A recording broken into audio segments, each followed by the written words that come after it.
¿Cómo se vive, presidente? Nosotros la hemos vivido como aficionados, como periodistas. Tú la viviste como presidente de la Federación Mexicana de Fútbol, una Copa del Mundo, la de Alemania, hace 20 años. Pues se vive intensamente, pero me encantó. ¿Se disfruta o es tanta la presión, presidente, que en ese momento no se disfruta?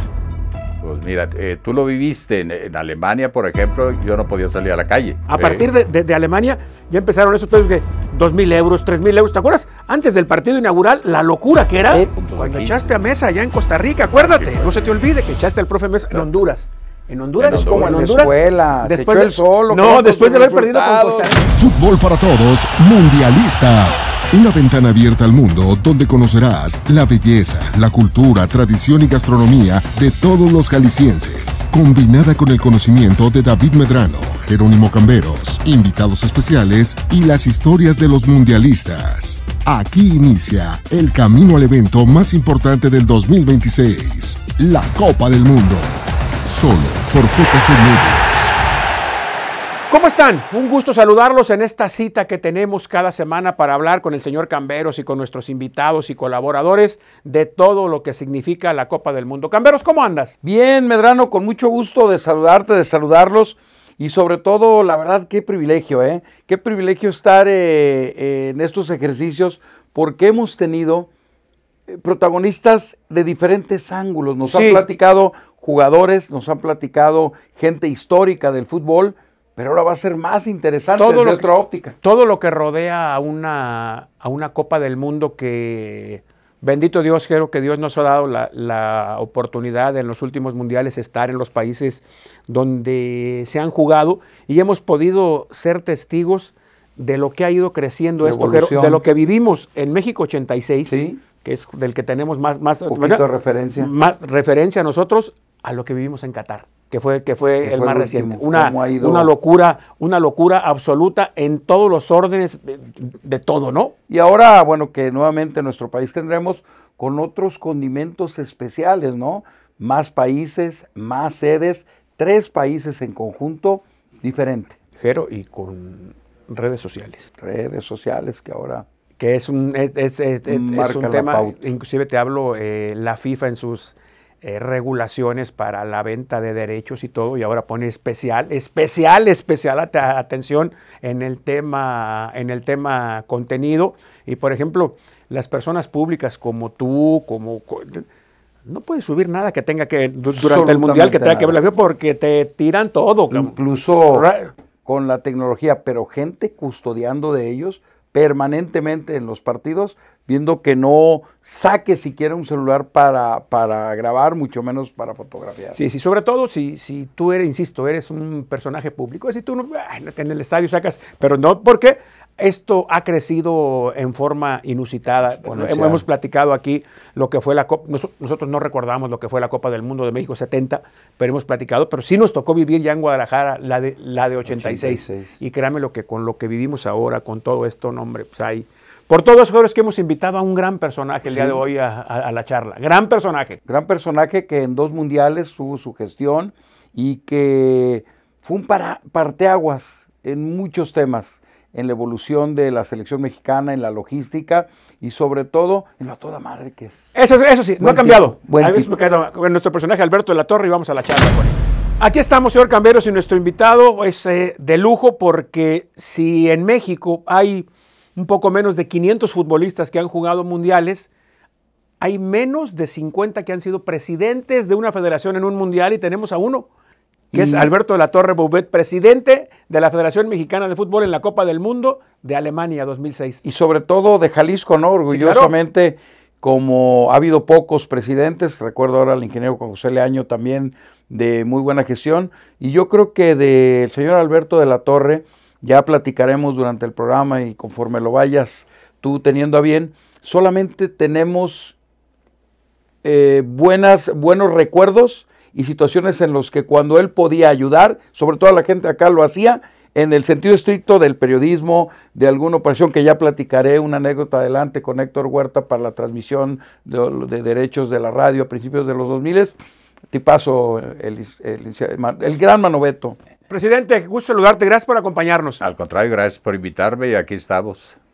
¿Cómo se vive, presidente? Nosotros la hemos vivido como aficionados, como periodistas. Tú la viviste como presidente de la Federación Mexicana de Fútbol, una Copa del Mundo, la de Alemania, hace 20 años. Me tocó la suerte de estar en dos, que fue la Corea-Japón y fue Alemania.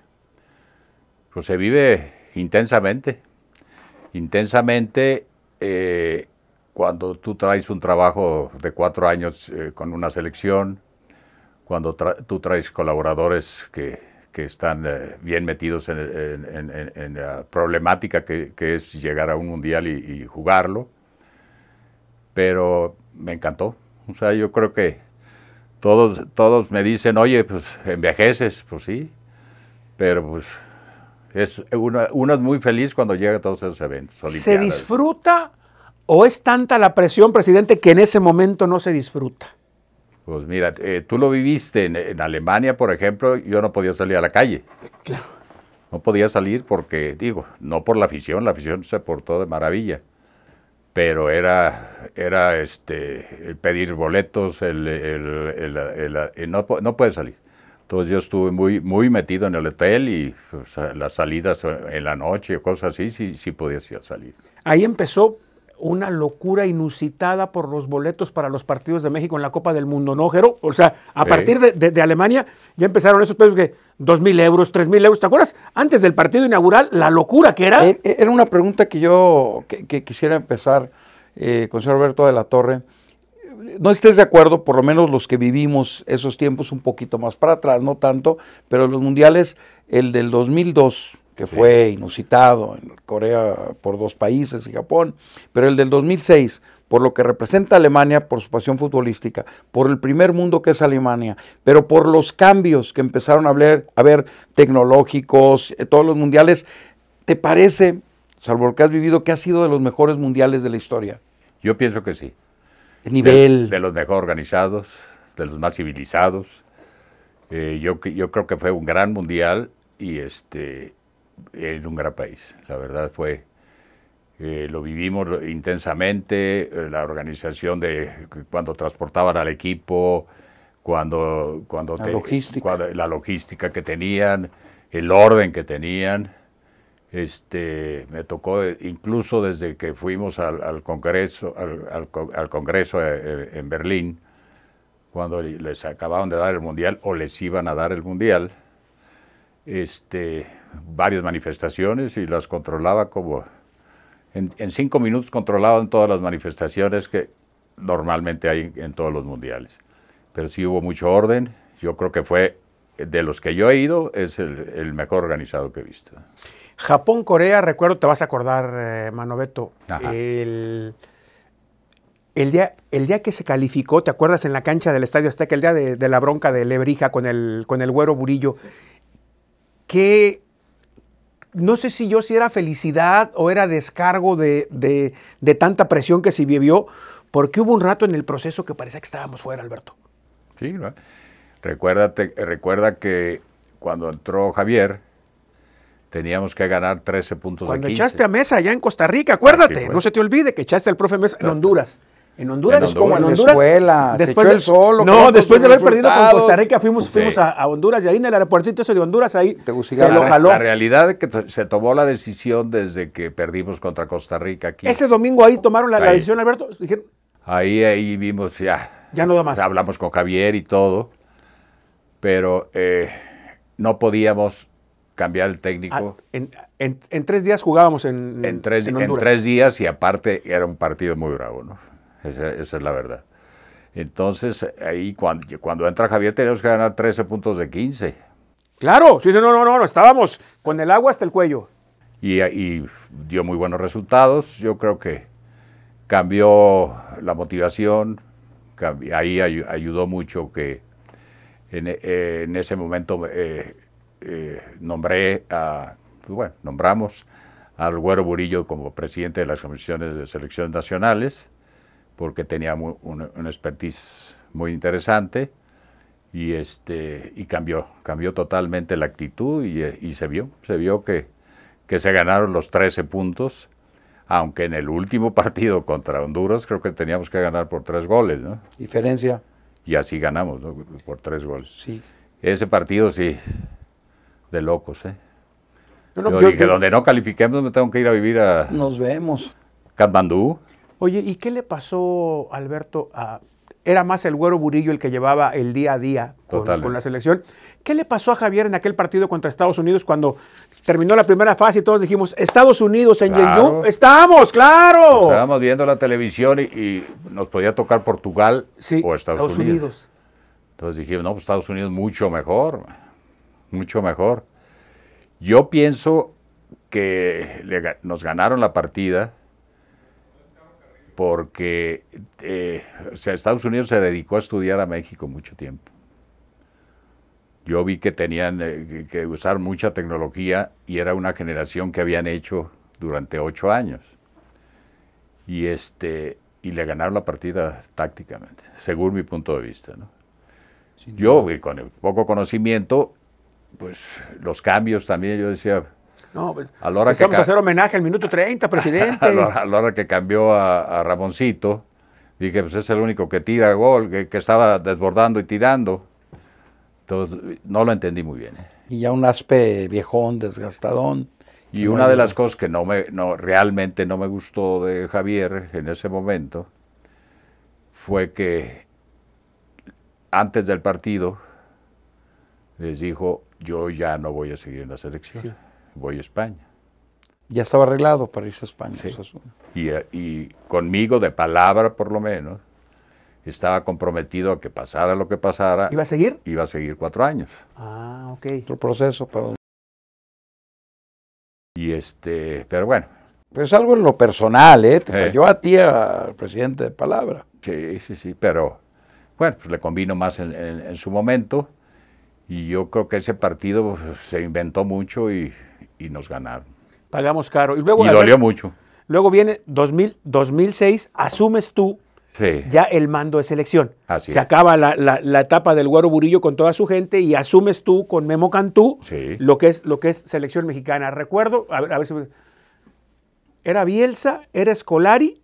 Hugo y La Volpe, ¿cómo era? Recuerdo que hubo una terna, ¿no? La selección. Sí, para candidatos. Era una terna de 4. A ver. Como decían aquellos. Era Bianchi. Bianchi, claro. Era Scolari, Hugo Sánchez y La Volpe. Y La Volpe. Ricardo. No sé de dónde sacaron que hicimos una encuesta en el público, pero no hicimos ninguna encuesta. Entonces, yo formé la Comisión de Selecciones Nacionales con Justino, que era el tesorero, con Álvaro Dávila, con Víctor Garcés y yo. Entonces platicamos con todos, menos con Hugo. Hugo nos mandó una carta que no le interesaba, que porque él tenía un compromiso con Pumas y todavía no lo había acabado. Hablamos con Bianchi. Y realmente en la mente ya teníamos a La Volpe, ¿no? Claro. Pero Bianchi nos dijo muy amablemente, tengo un problema familiar en Italia y no podría agarrarlo. Fuimos a Miami con Scolari y Scolari no nos gustó algo que nos dijo porque nos dijo, mire, yo le entro, acaba de ser campeón mundial. Claro. Pero si de aquí a diciembre agarro un equipo en Europa, ya no voy. O sea, tenías que estar expensas. Y era muy factible, era el momento de Scolari, se iba a ir. Y nosotros sabíamos, ya en una reunión que tuvimos, creo que quién fue, que el propio Justino me dijo, dale. Ya no le hagas, pues tú conoces perfectamente a ya nómbralo tú, el que tú quieras, ya ni votemos. Claro. Entonces, y yo ya lo expuse ya en la ¿cómo se llama? En el Consejo Nacional. Y les dije, miren, conoce el fútbol mexicano, trabaja con jóvenes y ha sido exitoso. Y yo que era el que cobraba de los nombres esos, un poquito menos, ¿no? O por ahí. No, Bianchi estaba bien. Hugo, pues no sé. Y Scolari sí se dejaba... Tosquito. Se dejaba pedir fuerte. Pero se arreglaron rápidamente porque en ese tiempo Gonzalo Fernández manejaba el dinero ahí de la federación y era muy cuate de él también, Sí. y rápidamente se arreglaron. Se Sí. dieron las cosas. Y aparte quería. El problema era que nos lo soltara Toluca, ¿no? Claro. Que sí lo soltaron amablemente, hablamos con don Valentín, lo soltaron, y así estuvo. Y ahí vino. Manuel Beto, hablando ya del fútbol, vamos a decir, moderno. Perdón, y entre paréntesis quiero decirles que tuvo muy buenos resultados en el proceso, que se calificó con mucha tranquilidad. Así es, hasta tranquilos, hasta dicen que jugamos con reservas algunos partidos. Sí, caminando. Pero ahí hay que ver todo el apoyo que realmente dieron los ¿cómo se llama? Los clubes. Los clubes. Eso fue impresionante, que los prestaban a media semana, los microciclos se dieron perfectamente y no hubo necesidad de más dinero, sino que se metió fuerte. Entonces ahí sí hubo un apoyo. Un gran apoyo. Muy fuerte. Y te decía antes de este detalle que en el fútbol moderno, quitando ese México 86 que creo se hizo buen papel, Sí. vino luego el castigo para 90, e inicia y llega a Menotti, donde comienza a aparecer los Maurer, donde comienza a aparecer otro tipo de directivos, Sí. sino en contra como un grupo, como un bloque que también querían pues aparecer en el fútbol. Claro. Después de ahí, pues se habla de que Menotti viene a darle un cambio de mentalidad al fútbol mexicano, pero también, bueno, vienen selecciones con mucha personalidad, que nos representaron muy bien en 94, en 98, pero quizá, y para ti en tu conocimiento, la de 2006 ha sido de las mejores selecciones. Olvídate de los resultados, de cómo jugaban, porque la gente se identificaba mucho con el equipo. Sí, para mí obviamente a lo mejor me gana el corazón, ¿no? Pero quiero platicarte otro detalle, no lo traje, desgraciadamente. En el libro que te dan del resumen del Mundial de la FIFA, que del comité técnico, hay un comité técnico Sí. de ex técnicos mundiales, ponían a México y a la Volpe como la selección que hizo historia por los cambios que hacía. O sea, por la táctica que tenía. La táctica, que era lo fuerte de Ricardo. Entonces, ahí tengo ese libro, que pensaba regalárselo a Ricardo, pero no lo he visto. Oye, presidente, estuvo en riesgo, a ver, después de lo de Copa Confederaciones, se hizo una campaña, usted es la realidad, hubo una campaña donde se mandó el mensaje que México estaba en riesgo de ser eliminado, expulsado de la Copa del Mundo por el tema de Aarón y de Chava. Sí. ¿Fue así? ¿La verdaderamente sí estuvimos en riesgo de ser expulsados por la FIFA? Yo pienso que sí estuvimos en algún momento... ¿Sí en riesgo? En riesgo por la mentira y porque alguna vez ya lo platicamos, por el enemigo en casa que teníamos, ¿no? Que estuvo metiendo. Entonces llegó el momento en que yo vi que pues, era algo muy parecido a lo de los cachirules, que esa fue una venganza para dejar fuera del fútbol a Rafael del Castillo y a todo su Consejo Nacional, ¿no? Pero pues ya lo platicamos, nos tocó, ya cuando vimos la bronca muy fuerte, nos tocó ir a hablar con Blatter, con el señor Blatter, que se llevaba muy bien. Yo me llevaba bien con él, pero se llevaba mucho mejor Jimmy Goldsmith. Entonces sacamos una cita allá era una Copa de Oro en Nueva York, no, en Los Ángeles, pero nos dijo, nos vemos en las oficinas, las famosas oficinas de la Trump Tower ahí de Blazer, ¿no? Claro. Y ahí platicamos con él y nos dijo, pedí disculpas y todo por la mentira, porque realmente la mentira fue lo que provocó todo el problema, ¿no? Y le dije, pues yo lo único que pido es que no vayan a castigar a México, castíguenme a mí y a todos. Claro. Los directivos, pero no vayan a castigar a México. Incluso a los jugadores involucrados. Claro. Me dijo, mira, no te preocupes, vas a ir te van a citar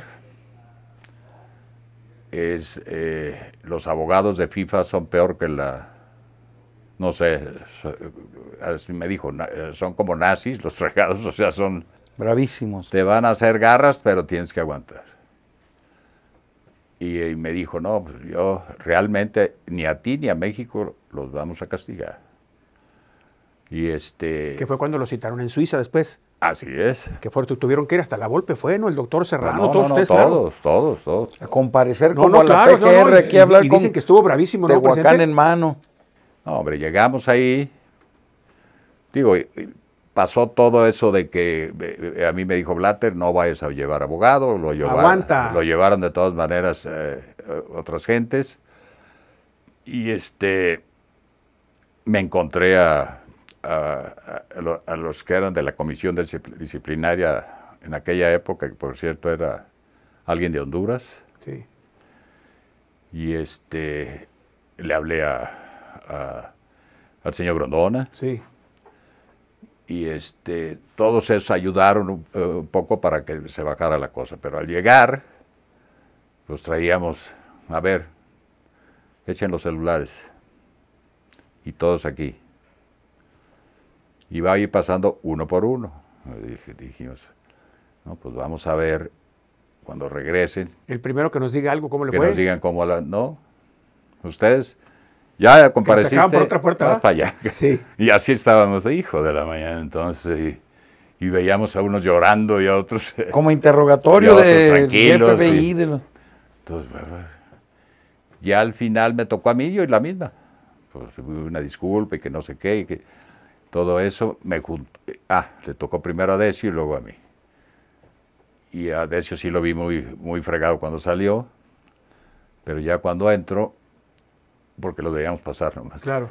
Ya cuando entro, pues ya una disculpa y todo esto, y sí fue así, fue mentira, y así, y pues aceptamos lo que venga, ¿no? Y y total ya, nos salimos, y nos dijeron, váyanse a México.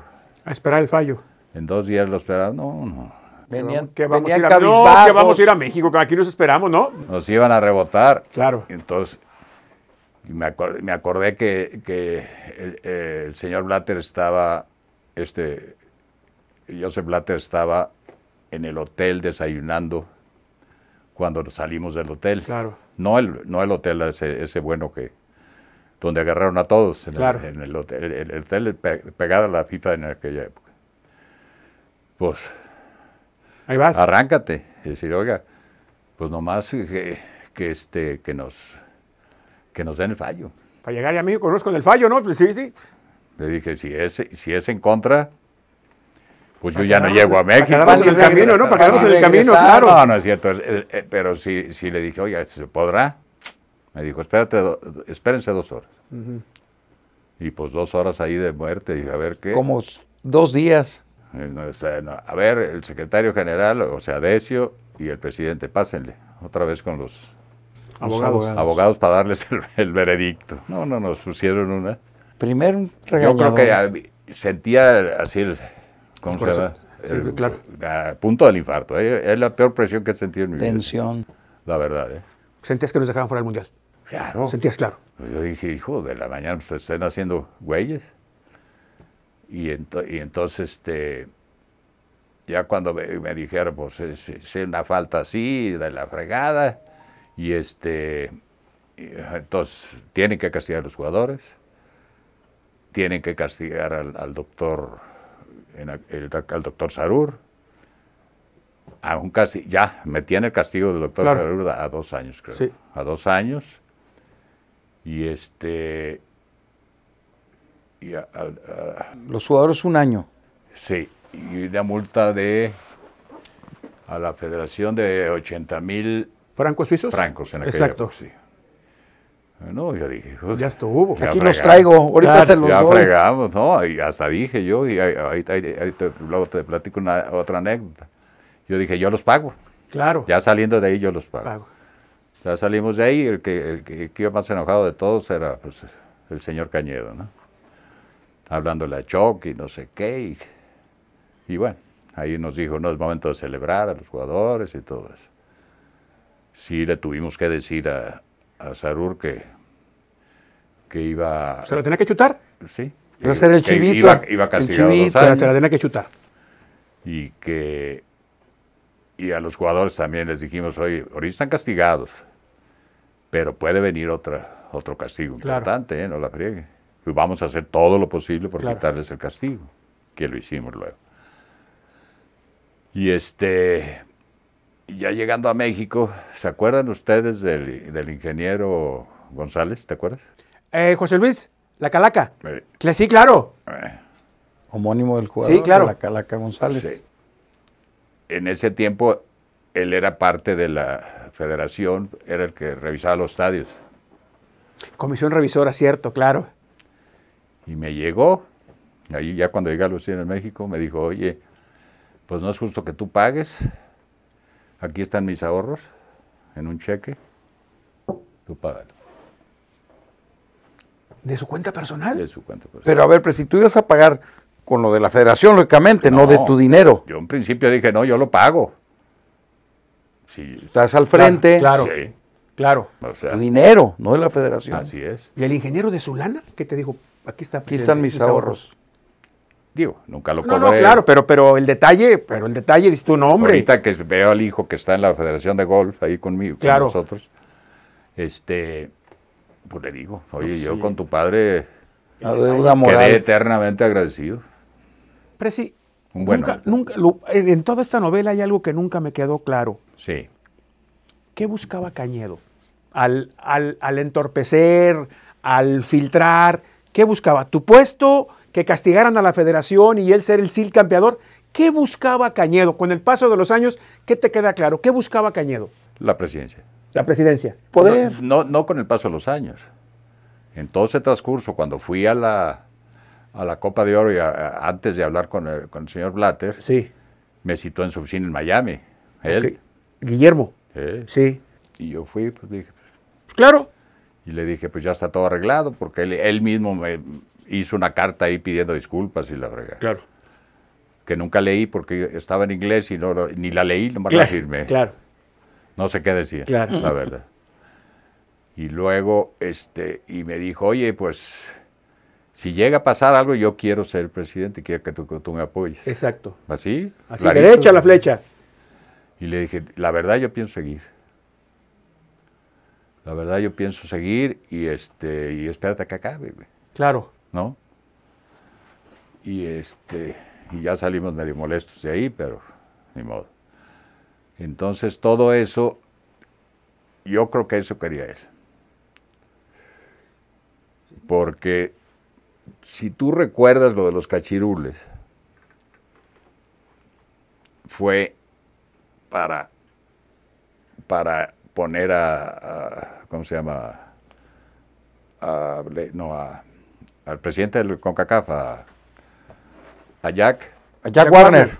como presidente, porque Rafael del Castillo quería ser presidente. Claro. Había sido México el que había mantenido la autoridad en CONCACAF durante todo el tiempo. Sí. Y ese fue un cambio radical cuando llegó Warner, Blazer y toda la... Es que fue cuando, bola de ratas, pero no va. fue cuando hicieron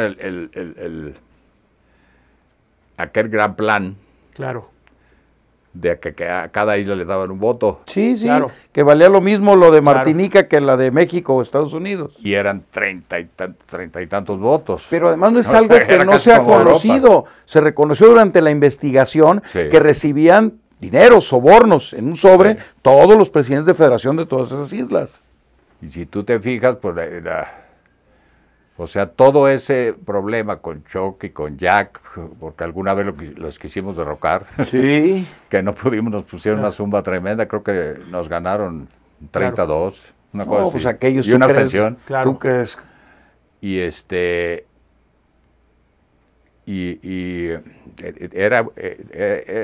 no éramos bien vistos ni por Jack ni por Chuck. Y gracias a Dios no éramos buen vistos. Si no, nos hubieran involucrado en todos sus Sí, cochineros. sí, qué bueno que desde ese momento se separaron. Así es. Oye, presidente, cuando un equipo califica una Copa del Mundo, como en el caso de México, ¿la federación puede comprar los boletos que quiera para un partido? ¿Cómo No. es ese tema? ¿Cómo es? No, tú pides, te dan ¿cómo está? El 5% ¿Del aforo del estadio? Del aforo del estadio. Exacto. El 5%. Y ahí te otro dato. ¿Te dan o te venden? Perdón. No, te lo venden. No, que Tienes derecho de darte no te dan nada. Así Te dan es. De darte no te dan nada. Así es. Y en ese tiempo la federación tenía firmado un contrato con una agencia y tratamos de meter a otro aquí de Guadalajara, a Nevada. Héctor Ruiz Velasco. Que era cuate Claro. y muy movido y todo eso, ¿no? Te transportaba la selección ya en ese es. tiempo. Pero no, nos dieron, por decir, creo que nos daban 5,000 boletos en total. Sí, de la Azteca, que eran 100,000, pues eran 5,000 aproximadamente. Sí, no. Pero en Alemania eran estadios de 30,000. Sí, 30. claro. La verdad nos dan 4,000 boletos. Exacto. Te vendían 4,000. 4,000 boletos. Entonces yo aparte 300, más 25 por equipo. Pues para los 18 o 20. Sí. ¿Cuántos eran? 20, ¿cuántos eran? ¿No? O 20 equipos tenías de No, 18 a 20. Ya eran 18, sí, claro. 18 equipos. Ahí nada más tenés 400, claro. Y aparte de 300 sobre todo para la gente de Guadalajara, Claro. Eso es la verdad, ¿no? Y para compromisos que tenía la federación, pero yo sí quería que de ahí salieran para que fueran todos los colaboradores de la federación al Mundial, Claro. que fue las secretarias, de segunda división, tercera división, sector aficionado, porque se lo merecían. Claro. Todos habían trabajado para llegar a eso, ¿no? Y lo que sobró se vendió. Pero el dato que teníamos nosotros es que realmente fueron 40,000 mexicanos. Con 5,000 boletos, ¿cómo le hacías?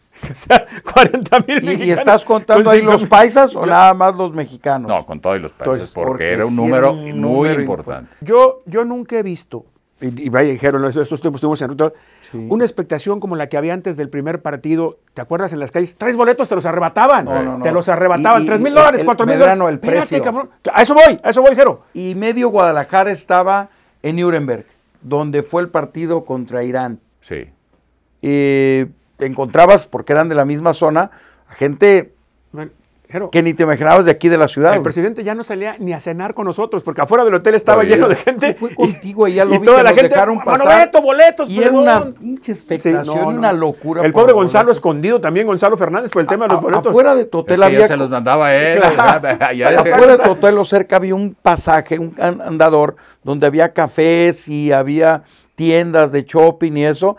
Y era una bullición ahí de gente que iba y venía y pisteaban y no, era una locura, parecía una sucursal de la Plaza Tapatía. Sí, mira, por ejemplo, cuando estaban en esa plaza, Sí, un amigo mío, que no voy a decir el nombre porque luego se encabrona. volteó las flechas. Las de los Todas sentidos. las dagas que hacemos en los mexicanos cuando vamos a los mundiales. Hijo de la- Volteó las flechas del sentido, Del porque sentido. habían puesto una flecha que siguieras derecho para no llegar a la plaza. Sí. Claro. Pues nomás hizo esto. Para llegar a la plaza, claro. Imagínate en Alemania. Con lo cuadrados que son los Así que no lo metieron al bote, los Claro. garrotazos. Y ¿Mandé? ¿Cómo ves la expectación para el Mundial que vamos a tener en casa aquí en Guadalajara, presidente? Tú que ya viviste tantos. La verdad la veo baja. ¿Sí? ¿Crees que Sí, digo, yo pienso que sí va a venir mucha gente y se va a destapar más cuando se sepan los equipos que van a jugar. 5 de diciembre. Ojalá y manden un buen equipo. Ojalá que manden a Brasil. Oye, ¿y por qué estos precios, Alberto? Yo recuerdo, presidente, mundial que te tocó, los 2 mundiales que tocó a ti, en Corea hablábamos, Jero, de boletos de 250, Abajo 300, de 500 Abajo dólares. de 500 dólares. ¿Cuál? Así es. Y la mejor localidad, 250, 300. Oye, con menos de $1,000 no consigues nada. Nada. Ni un boleto. Bueno, ¿Estás de acuerdo? Ahí No, te digo, ahí y- sí, fue Jorge Leanza que trabajaba con Héctor, Sí.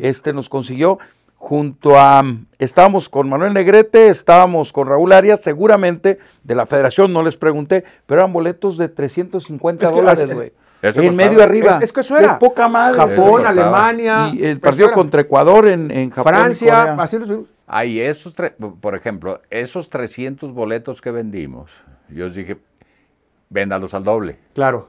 Y al doble eran 500, 600, claro. Sí. ¿Y para qué? Para pagar los gastos de toda la gente de la federación. De los Claro, invitados la gente que iban a que ir, iba. claro. Entonces, pero sí, los precios de ahorita, hablé con la gente de allá que son mexicanos los que manejan hoteles y Sí, claro, toda la gente La logística. del hospitality de la FIFA. así es. Y me dijo, no hay, los paquetes los pensamos vender a compañías, Claro. Empresas. porque va a ser bien difícil que vendamos en México. Presidente, intenten, ustedes que nos están escuchando, intenten reservar la noche del 10 de junio. Métanse usted a internet y intente reservar en Guadalajara En hotel. un hotel la noche del 10 de junio, que es la previa al 11, o la noche del 17, que es la previa al partido 18. de la selección. Hoteles de medio pelo andan por 35, 40 mil pesos la noche, presidente. ¿Cómo? Y de medio peluche para abajo, ¿eh?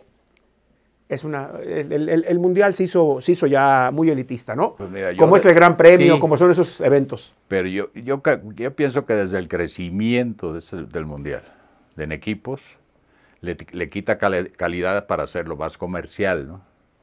Yo creo que se les va a devolver la canica.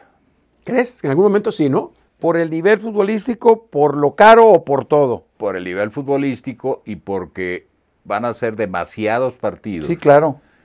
y demasiadas sedes. Y demasiados partidos piteros. Esa es la realidad, Alberto. Demasiados partidos que eran de medio Decía cachete, sobre el todo en primera fase, presidente ¿no? que ojalá nos toque Brasil. No, hombre, pídele a Dios que nos toque unos de repesca de Europa, más o menos de los de Brasil. Eso los gringos, es de ellos el Mundial. Ellos se los van a llevar a Brasil, a Argentina. Pero al haber más de 100 partidos, yo te aseguro que por lo menos habrá 20 que no le interesan a nadie. No, bueno.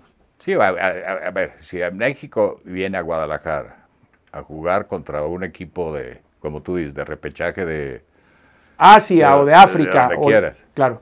Pues la gente sí se va a divertir, porque los mexicanos nos divertimos a todo dar, iba a decir. Claro. Pero yo creo que lo que va a estar lleno son los FanFest. Sí, ojalá y en el Estadio Jalisco pusieran un FanFest.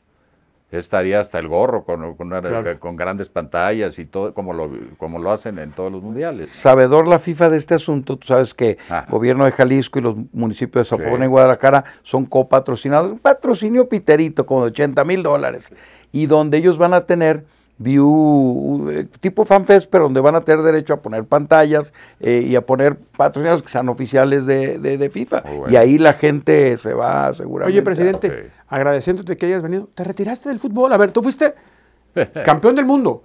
El campeón del mundo de la primera generación 2017, aquí está el presidente. Sí, Alberto de la Torre, campeón de Copa de Oro, 2 Copas del Mundo. Te retiraste por completo del fútbol y ahora estás en el golf. ¿Y eso? Pues me enamoré del golf. ¿Menos presión o Y qué? me desamoró. ¿Qué? ¿Te desenamoraste del fútbol? Del fútbol. Yo antes de despedirnos, si me permites, Medrano, me gustaría platicar eso porque así me tocó y fue la vida. Le pedí primero a Héctor Huerta, que ya está viviendo en México, porque traemos ese cosquillo de transmitir con Televisa, porque nosotros Radiorama como cadena teníamos estaciones, y me dijo, sí, Huerta te contactó, Presi, fuimos a comer, y ahí tú nos contactaste con la gente de Televisa para transmitir nosotros en ese 2006 junto con Televisa el Mundial por radio. Es siempre agradecido, tu disposición siempre al 100, y no dejes el fútbol, pues eres el estandarte de Jalisco. Ya no voy a los estadios, sí veo algunos juegos, obviamente, los del Atlas sí los veo, aunque no me gusta verlos yo pienso que el Atlas ha perdido identidad. Pero es de mucho agradecer que hayan sido bicampeones, pero sí me gustaría que creciera un poquito más el Atlas, ¿no? Pero veo partidos de Europa, sí los veo, pero ya no con la misma pasión. Más tranquilo.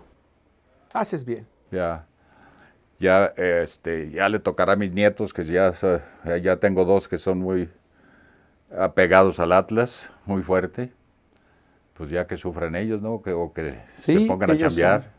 Presidente, pues agradecerte mucho que nos hayas acompañado el día de hoy y recordar lo que han sido estas etapas de la Copa del Mundo, ahora que vamos a vivir un Mundial muy especial en México. Muchas gracias, presidente. Muchas gracias. Y todo el material que tenga yo disponible, Se los mando para que... Claro que sí, para enriquecemos, claro, presidente. Muchas gracias. Sí. Claro que sí, presidente. Muchísimas gracias. Gracias a ustedes. Agradecido como siempre.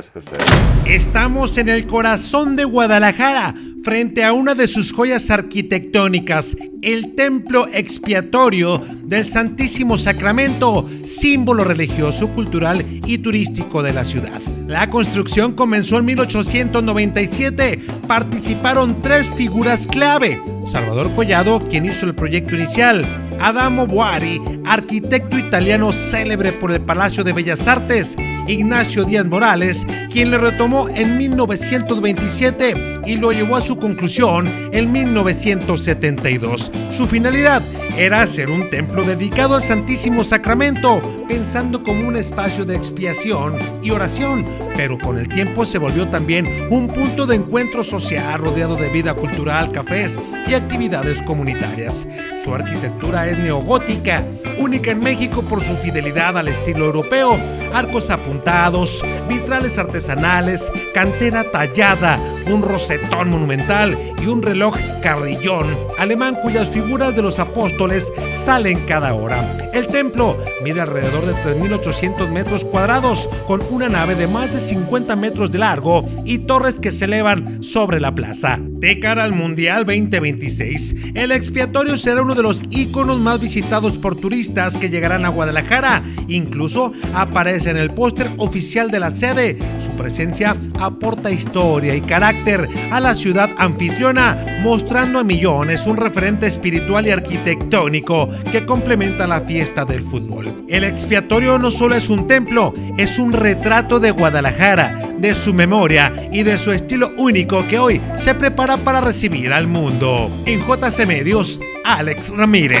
Bueno, toca el turno esta sección que le ha gustado tanto a la gente, sí, con Chava Ruiz Velasco y ese picor que tiene para platicar. Un estilo único el sí, de Chava, porque te desglosa con mucho conocimiento de causa, desde el nacimiento de un pueblo y su asentamiento hasta bules y cantinas. A ver, vamos a la plática con Chava.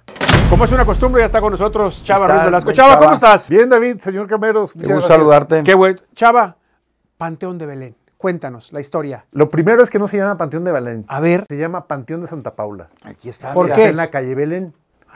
El hospital. ¿Y por qué Santa Paula? A ver. Ok, el hospital que conocemos como Hospital Civil. Se llama originalmente Hospital de San Miguel de Belén. Okay. Y hay un templo adentro que se llama Belén. El panteón no lo hace frente a un alcalde. Reservaron la esquina donde después fue la escuela de medicina. Y 50 años después se hace el Panteón de Belén como un panteón rico. Y es el Panteón de Santa Paula. ¿De qué año estamos hablando? Fíjate, si el Hospital Civil lo terminan en el siglo XVIII, en 1792, en 1848 ya se inaugura el Panteón de Santa Paula. Hoy conocido Panteón de Belén, no hay problema, digo, finalmente ya ante catastro ya aparece como Panteón de Belén. O sea, es el nombre de la calle. Sí. Y entonces, ¿por qué se llama Belén la calle? ¿Por el templo. ¿Que era San Miguel de Belén? San Miguel de Belén. Porque había un hospital antes donde era el Mercado Corona, que era el Hospital San Miguel. Y Fray Antonio Alcalde se lo lleva allá y hace todo este crecimiento de Guadalajara. Pero es importante este panteón. Primero, porque es un panteón que ahora está plagado de leyendas de las cuales no vamos a hablar hoy, porque no tiene caso, y son absurdas, son leyendas, no deja de ser. Leyendas, como tal. Pero la historia es más interesante. El sarcófago de los canónigos, el que está en el centro del panteón, quien conozca el panteón y quien venga a Guadalajara, por favor vaya a visitarlo, que por cierto es el único panteón en el mundo que es museo. Y el sarcófago de los canónigos, el que está al centro, que se parece mucho a las torres de la catedral, porque fue el mismo arquitecto Manuel Gómez Ibarra que hizo el panteón y las torres de la catedral, ahí hizo el experimento de hacer este pináculo que no se cayera con los temblores, porque la catedral tiene este quinto par de torres porque 4 antes se han caído con temblores. Entonces la hace de un aligerado con piedra pómex. Hace este experimento y ahí enterraban en este monasterio, en este lugar al centro del panteón, a los canónigos, a la gente de la iglesia que había puesto la lana. Chava, ya no sepultan a nadie, aunque sea poderoso en el Belén. No se puede ya, aunque tenga mucha lana. A nadie. Ya no se puede. No se puede desde... Inhumar ya no se puede. Duró menos de 50 años. Ok. Era para ricos, era muy caro. Ahí están los Corcuera, los Cuervo, Las familias de Abolengo. Y había para medio pelo, diría un expresidente, para los aspiracionistas, las gavetas. Exacto. Sí, okay. Pero a un lado, donde está el hospital ahora, esta torre nueva, lo que le llaman de especialidades, sí. Ahí estaba el Panteón de los Pobres, así llamado, que eran fosas comunes donde te aventaban con muchos muertos. O sea, los fifís eran sarcófagos. Sí, obviamente. Porque yo tengo un amigo que así duerme en sarcófago, también tiene ¿sí? Es de billetes. Es de billete. Chava, entonces, ¿cuánto hace que no sepultan a alguien en Belén? Más de 150 años. Más de 150 años. No, bueno. Sí. Y muchos años estuvo abandonado. Hasta 1972 el arquitecto... ¿Y de dónde vienen tantas leyendas que la Llorona? En los 90 inventaron estas leyendas absurdas para jalar un guía de turistas para jalar. Atraer gente, claro. No existe el vampiro no existe. ¿Por qué? Porque el árbol del cual supuestamente envuelve, que salió de la estaca, es más antiguo el árbol que la tumba. Es decir, era un huerto. Claro. Tiene más valor el árbol, posiblemente el árbol más antiguo de Guadalajara, y la gente va y le rasca. Lo dices bien, Chava.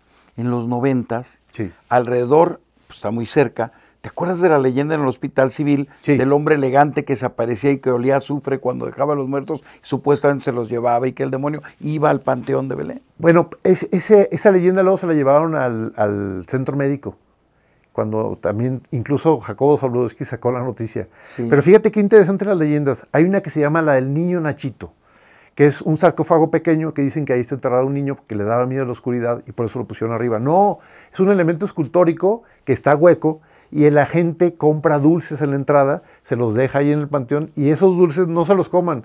De regreso en la noche los regresan otra vez. Claro, para venderlos al siguiente día, pues claro. Sí. Se ha utilizado naquísimo para fotos de boda, claro. Para muchas cosas, obras de teatro. Yo he estado en contra de eso porque yo tengo una investigación. Uno no viene aquí nada más sin prepararse. No, como tiene que ser, mi Chava. Por eso estás aquí con nosotros. Mi libro del Panteón de Santa Paula es un libro obligatorio en Kiel, Alemania, para los que estudian el doctorado en literatura latinoamericana.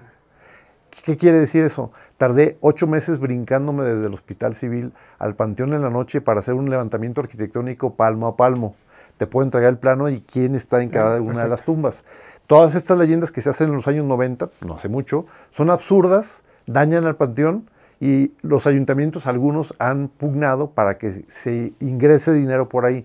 Yo creo que vale más el argumento de que ese edificio, esa construcción, tiene más valor cultural que cualquier otra de las leyendas. Ahora, este lugar tenía una capilla de velación que ya fue rota porque a un lado la UDG había tenido unas canchas ahí de tierra y rompieron todos los vitrales a balonazos. Balonazos, claro. Y ya no existen estos vitrales. Cada año se ve el deterioro. Claro. Pero es un lugar precioso que además cuando tocaban en el sarcófago de los canónigos del centro, que es el mismo que hizo el panteón, las torres de catedral, cuando enterraban a alguien importante, vamos a decir, Ramón Corona, lo enterraban ahí. General. El general. Tocaban las campanas, que además están adornadas esta parte con unas mujeres que lloraban, que se contrataban para los velorios. Las plañideras. Las plañideras. Claro. Hay 4 esculturas de las plañideras en este lugar.